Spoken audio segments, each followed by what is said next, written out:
गुरुवरेभ्यः अहिंसा परमो धर्म की। आचार्य गुरुवर श्री कुंद कुंद भगवान की। आचार्य गुरुवर श्री ज्ञान सागर मुनि महाराज की।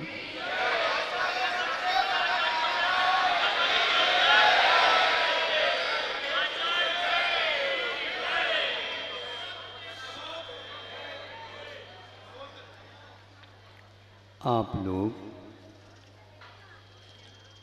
अभी पूजन सुनी भी है और किया भी है।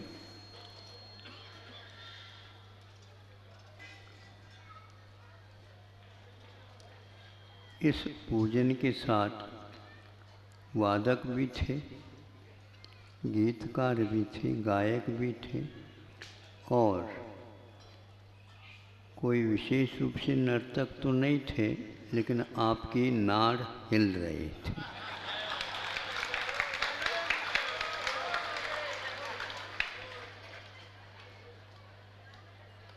मतलब सुनने वाला भी एकाग्र हो जाता है तो सबसे ज़्यादा रस उसको आता है।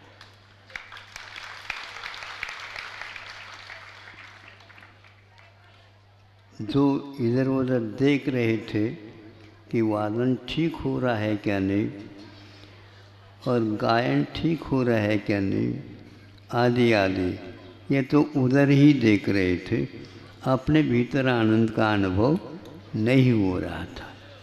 क्योंकि जिनके पास वादन भी नहीं और गाना भी नहीं गा करे, किंतु एकाग्रता के साथ, यहाँ पर एकाग्रता का अर्थ ध्यान होता है। ध्यान का अर्थ होता है अन्यत्र जो उपयोग जाता है उसको एक स्थान पर लाना जो प्रासंगिक है।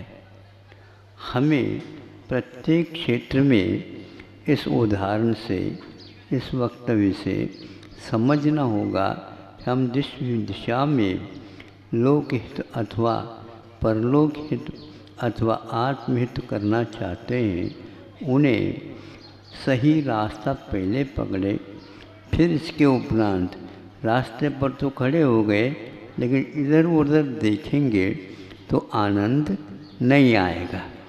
आ रहा है ना? तो अब देखो, आपके लिए ये उदाहरण देने से जितने जो पूजन के समय पर आपको ये एकाग्रता नहीं आई थी, उससे भी बढ़ कर के प्रत्येक व्यक्ति को, वृद्ध को भी और जवान को भी, छोटे बच्चों को भी, कोई भी हा हुल्ला नहीं कर रहा। आनंद आना चाहिए और अनुशासन रखना चाहिए। ये अनुशासन का भी फल है कि हम पूरे के पूरे उसका लाभ ले रहे हैं और आनंद का भी अनुभव कर रहे हैं। आनंद आता है, कार्यकर्ता को आनंद आना चाहिए, किंतु कार्यकर्ता का जो आनंद आता है वो जब कार्य संपन्न हो जाता है और उसमें जो भाग लेने वाले अच्छे भाग लेते हैं, तब कहीं जाकर के कार्यकर्ता को आनंद आता है। परीक्षा विद्यार्थी परीक्षा देता है, सब कुछ लिखता, सब कुछ होता है, किंतु परिणाम की ओर उसकी दृष्टि रहती है कि नहीं? रहती है। उसी प्रकार यहाँ पर भी आप लोगों को सोचना है कि हमारा परिणाम क्या निकलेगा। तो परिणाम वह निकलता है जैसा हमारा परिणाम होता है। इसलिए आप परिणाम शुद्ध रखिए, सबका हित हो ये ध्येय बना लीजिए। औरों के हित में अपना भी हित है, यह दृढ़ विश्वास लाइए। जब तो कहीं जा कर के आप अखंड भारत की बात कर सकते हो, नहीं तो केवल बात कर रहे हो। अहिंसा परमो धर्म। आचार्य गुरुवर जी ज्ञान सागर मुनि महाराज की।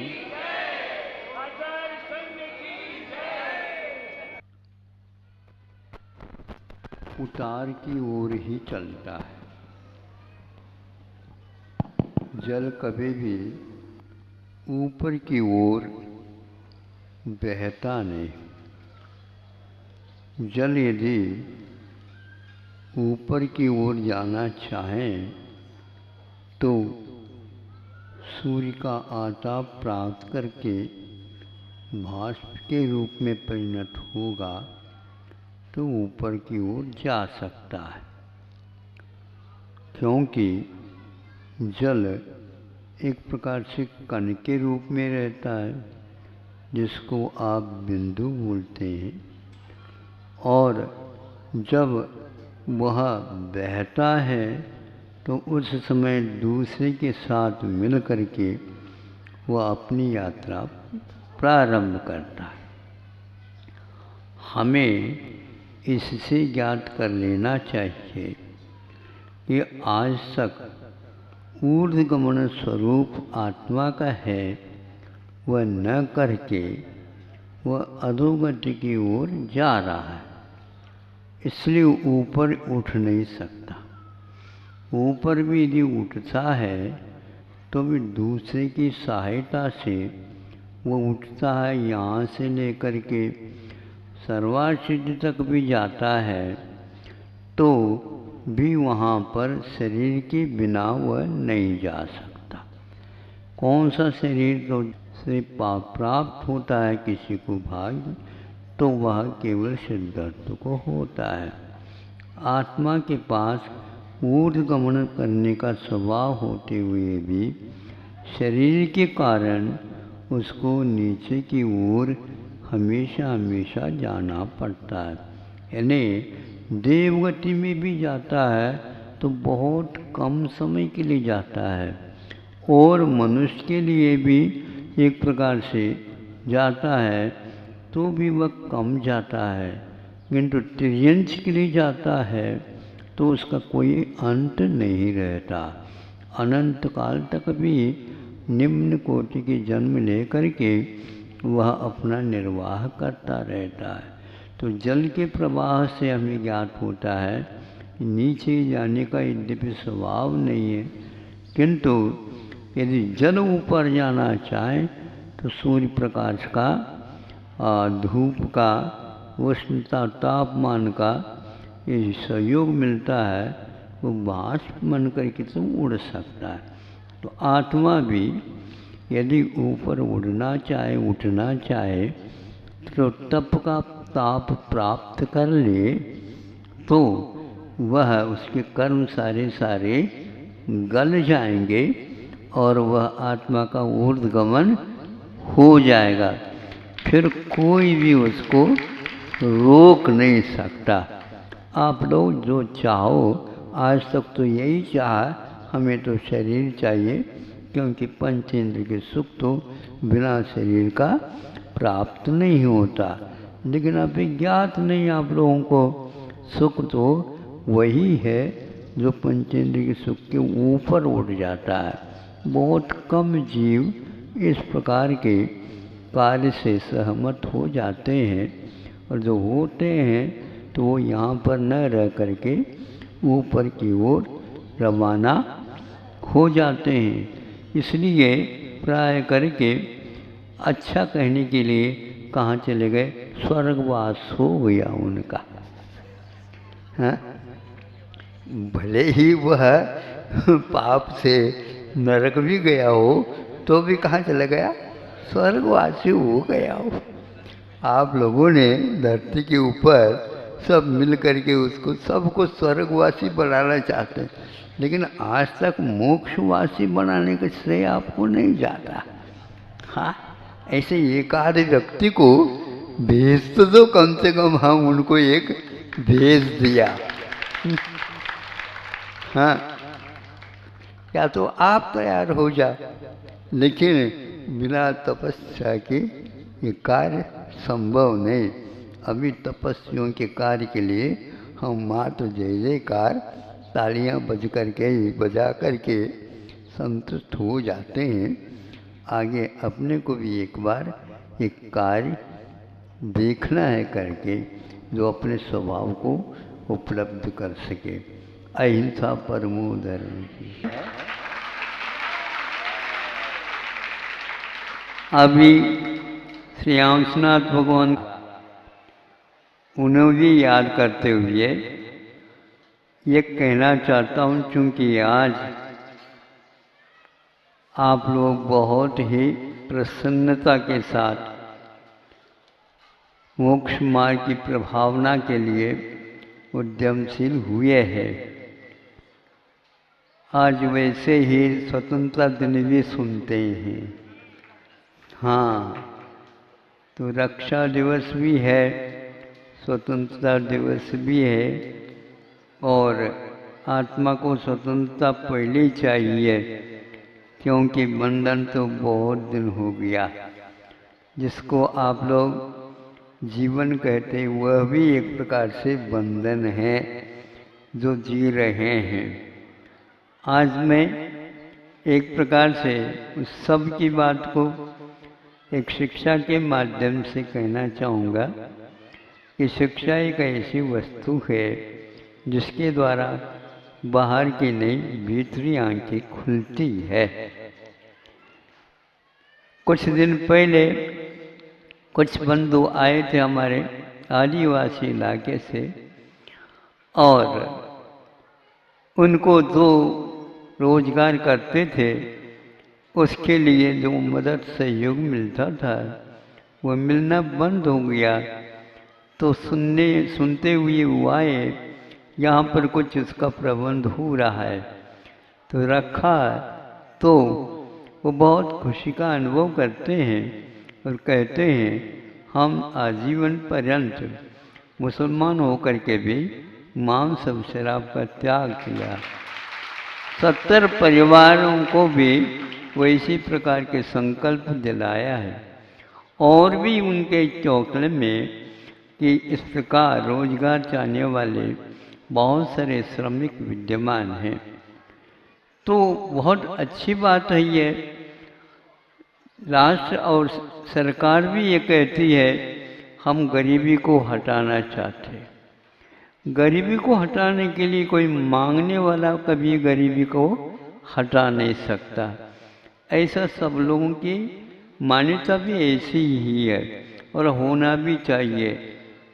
तो उसी बात को लेकर के मैं कहता हूँ कि रोटी न मांगो, रोटी बनाओ, रोटी बनाना सीखो। सुना? रोटी न मांगो, रोटी बनाना सीखो, तो क्या होगा? तो खिला के खाओ।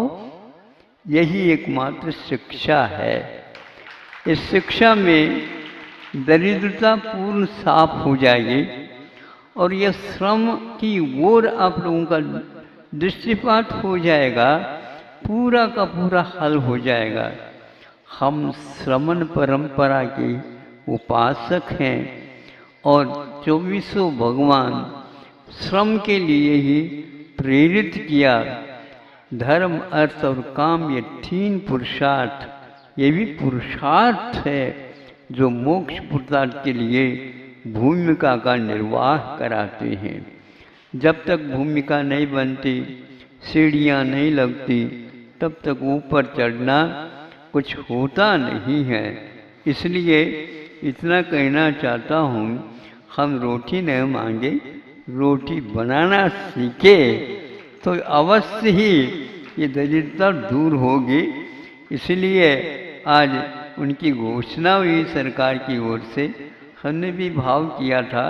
देखो, इतिहास पढ़ने से ये ज्ञात होता है, किसानों के बारे में आप सोच रहे हैं लेकिन वो आत्महत्या भी करते चले जाते हैं क्योंकि उनकी कमी को कोई पूर्ण नहीं कर पाता। बात बिल्कुल ठीक है, केवल ऊपर से ही पानी आता ऐसा नहीं, जो पानी आया है वह संग्रह न हो, क्योंकि संग्रह के परिणाम आज कर्नाटक और के अपने महाराष्ट्र और केरल में गत साल 2 साल पूर्व में प्रलय जैसा हुआ। आज यहाँ पर भी कर्नाटक और महाराष्ट्र में प्रलय जैसा हुआ। पानी खूब गिरा, किंतु पानी को यथाविधि जिस दिशा में ले जाना चाहिए वह प्रबंध नहीं था, इसलिए प्रलय का रूप धारण कर लिया।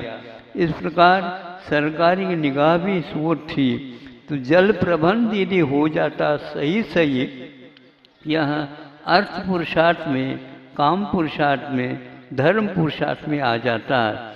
इतने सारे पशु पक्षियों के लिए पानी का प्रबंध करना बहुत कठिन है, लेकिन पानी को सब नदियों में यदि बहा दिया जाता है, समुद्र की ओर न जाए, क्योंकि वह खारा बनना है वहाँ पर, इसका सदुपयोग करेंगे तो अवश्य आपका इस श्रम के कारण धर्म अर्थ काम पुरुषार्थ बहुत अच्छे फलेंगे। और मोक्ष क्या होता है फिर बाद में आपको ज्ञात होगा। श्रम करने से पसीना आता है और सीना चौड़ा हो जाता है। मोक्ष पुरुषार्थ के लिए निरोग शरीर की भी बड़ी आवश्यकता है। ज़्यादा न करके इतना ही कहना चाहूँगा कि हमें श्रम करना, श्रमण परंपरा की उपासना इसी में निहित है। वृषभनाथ से लेकर के 2400 भगवान हमारे कोई भी वैश्य नहीं हुए। सुन रहे हो? तराजू लेकर के बैठे आप लोग, कोई भी महावीर भगवान के हैं और न वृषभनाथ भगवान के, आप उपासक सिद्ध ही नहीं होते। उन्होंने तो ये कहा कि हम तो क्षत्रिय हैं। क्षत्रिय का कहना ये है वह न तराजू हाथ में लेता है, न बाट लेता है, न नापतोल रखता है, किंतु ये जो रखते हैं उनको सही सही शिक्षा देता है, दंड देता है। नहीं मानते हैं तो उसको अवश्य बाध्य करके इस ओर आकृष्ट कर देता है। ऐसे हमारे 24 भगवान हुए, उनके पास न तराजू है और न ही बाँट है, किंतु उनका मात्र अभय हाथ उठा हुआ रहता है। ये 3 लोक के लिए अभयदान देने वाले ऐसे क्षत्रियता के साथ रहे थे, इसलिए इस भूमि का संरक्षण किया। और एक प्रकार से जो व्यक्ति यहाँ पर रहना जीना चाहते हैं उनके लिए हंसी मसी कृषि वाणिज्य शिल्प इत्यादि 2400 तीर्थंकर अपने जीवन के काल में यहाँ अवश्य खेती बाड़ी करना, शिक्षा देना, यह उनका कार्य हुआ। फिर बाद में उन्होंने संन्यास पद को प्राप्त किया था। संक्षेप से इतना है कि आप लोग सही दिशा में श्रम करना सीखिए और सही दिशा बोध को प्राप्त करिए। अहिंसा परमो धर्म।